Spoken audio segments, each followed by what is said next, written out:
So I guess you had a presentation about the machine, how this works. So CMS is one of the four big detectors on the LHC.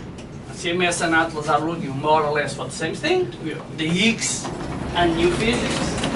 And you know, Higgs is the reason why I'm talking to you, right? If Higgs doesn't have no effect, the matter will not be produced, I will be here. Okay. We have another reason for example, antimatter, understand antimatter is more the business of LHCb experiment. And all this experiment tries to understand how the particles work, what is this all. This soup of particles when they didn't mix yet with the Higgs. What happened after the Big Bang really is 10 minus 15. So you divide the time to infinite and you can only recreate 10 to minus 50. So but it's already a lot, okay? So CMS is a detector. You can see a detector like a 10 million pixel. So we have 10 million channels and we take pictures 40,000 times, 40 million times a second. So if I had a very nice camera, try to do that with your finger, 40 million pictures a second. It's not easy. But if I had a very high resolution camera, I will do just this, and I will get pictures of you all. But then, I have too much information I don't need. I have spaces between you that mean nothing to me. So we take this out by electronically adjusting filters and triggering. That's what we call the trigger. So what you see here is parts of the detector. We are going to visit the detector and see it open, which is very nice for you. You are only this year we can do this, and next year because the machine, until the machine starts operating, you leave the visit open in the camera. So this is a schematic representation of the detector. Everything starts exactly in the center. So we make the collisions of the two proton beams. You know the beams are circulating with protons in both directions. We make them collide in the center of the detector. They blow. The particles show up, and any way the particle can go, we have a way to detect it. Okay, there are no open spaces. So this is what we have. So we have in sequence we have a silicon tracker to really fast detect all the tracks. We have the electromagnetic calorimeter. I'm responsible for all these electronics. I'm the guy who designed the readout of all these 80,000 channels. Then we have the hadron calorimeter that stops the protons and the neutrons. The neutrons don't go here; they will really discharge here. And we have a fantastic magnet around the detector. This magnetic here is a superconductor magnet anyway. Has to be always superconductor to avoid the copper. I think we're going to visit SF18 by chance? No, you don't know. But that is where the superconductive specific supermagnets has been developed. So this superconductor magnet can create a field of 4 Tesla. That is 100 times stronger than the Earth field. And this is used to deviate the particles, because a particle that goes from here and stops here with this trajectory, or a particle that goes from here to here but straight, is not the same particle. If he has the same mass, if he discharges the same amount of energy in the detector, the trajectory tells us is a different one. You understand? Because it's heavier. Heavier particles tend to turn more, lighter particles go straight because they are more affected by the field. So this is why we use these strong fields, okay? So then you see the different types of parts of the detector. The electromagnetic is fantastic because all these crystals are completely transparent. They are 99% of lead to stop the particles really to react with the particles. Okay, but these are specific crystals. We have the hadron calorimeter made with the I forgot the name in brass. Yeah, brass. And this brass was used from the shells from the Second World War, from the Russian. They had so much shells with so nice and high purity level of brass that we have melted it to make a detector. So you see, the war contributes to science for the first time, I guess. Okay, we should move on. We have here a very nice set of pictures.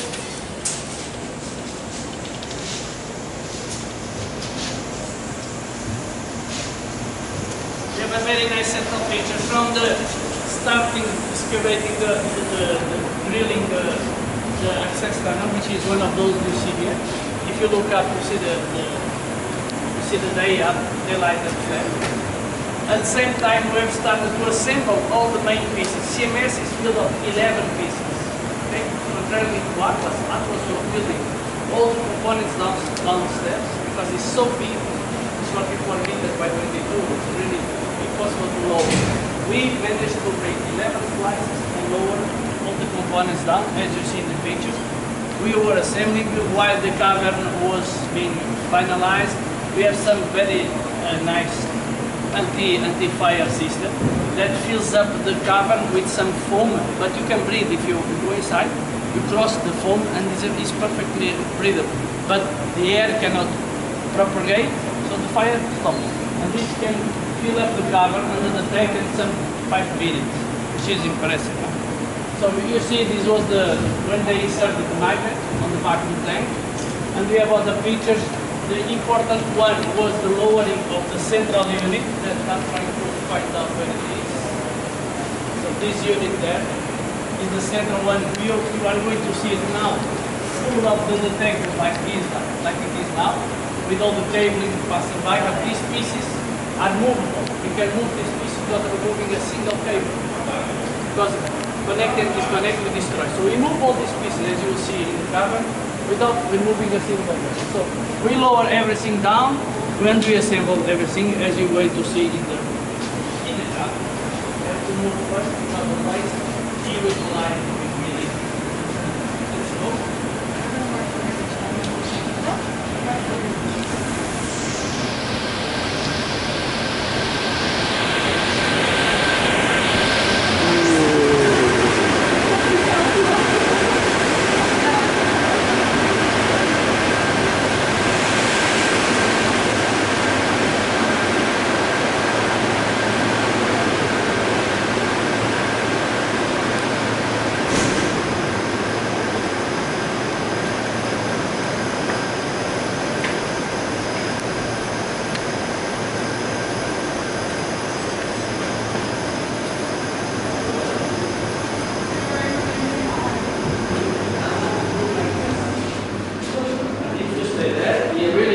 Running the machine. You are going to say, see, I was inside the detector. Check the picture. Because people get fooled with this picture. You were in the tunnel. No, yeah, otherwise, yeah. That looks like that's you. Как je sad? Hajde da stisni. Prst je ostao. Jesam. So we were talking upstairs about security. As you saw, to come in, for you, of course, we let you pass through this map for components. For me, I have to go to the ice scanner. And we do it twice, because here we are just at the entrance of the door that connects to the gallery of the car, where are particles when the machine runs. So inside there is a very strong radiation from the collisions. You don't want to go there when it's working. But if you open this door while the machine is operating, you discharge the full LHC and you get really trouble because you have to explain why you try to get in, all this kind of thing. But also another thing, if you have the portable cell phone, check you have the maximum of we are 100 meters underground, 80 now, okay? And you have the maximum network because we have to be this part of the security. I have to be able to call for help or receive calls for anyone. So we have an antenna underground all over the LHC, all over the cavern, so we can contact the external all the time. We are downstairs. It's important, of course. And you see why we need helmets? Because you never know when we hit some. There are a lot of pieces hanging like this. So helmet is important for security. So this is the usual, the last door for going inside, okay? When you come here, we have a procedure. I don't know if it's working. First you need a dosimeter, not a badge anymore. This is a dosimeter badge, and this is a normal access card. This doesn't work. So now I go here, I check, can I check if I'm alone?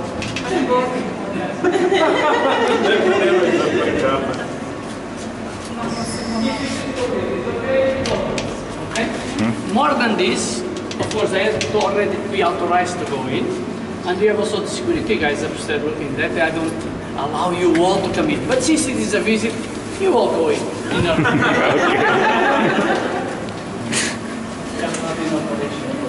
But this is the procedure to lighting the moon.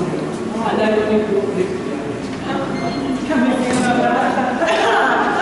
Evo zašto kacigam, bravo.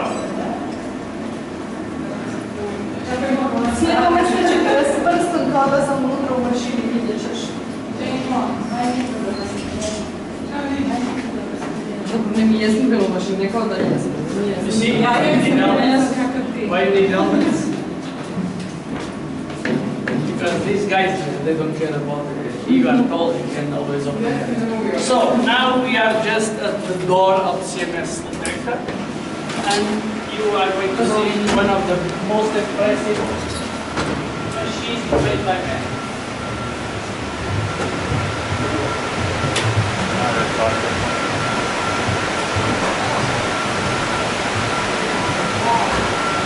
So as you see, it's open because we are doing some intervention. This is just a piece that moves like this. It just floats over the air.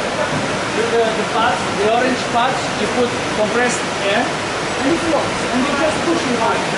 Okay? Last week this was moving. Why? We were doing a visit and everybody was saying yes. And no cable is disconnected. We have thousands of cables, as you see.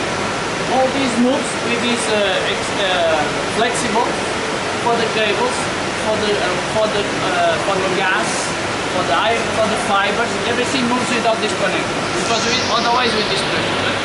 This is the configuration and it's open, and we have the central unit here also fully open. Where is the magnet?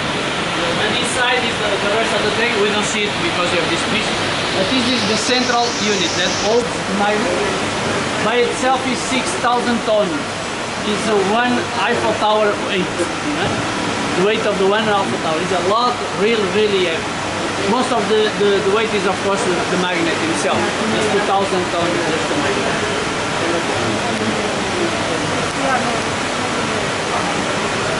So you take your time, get nice pictures because this is really impressive.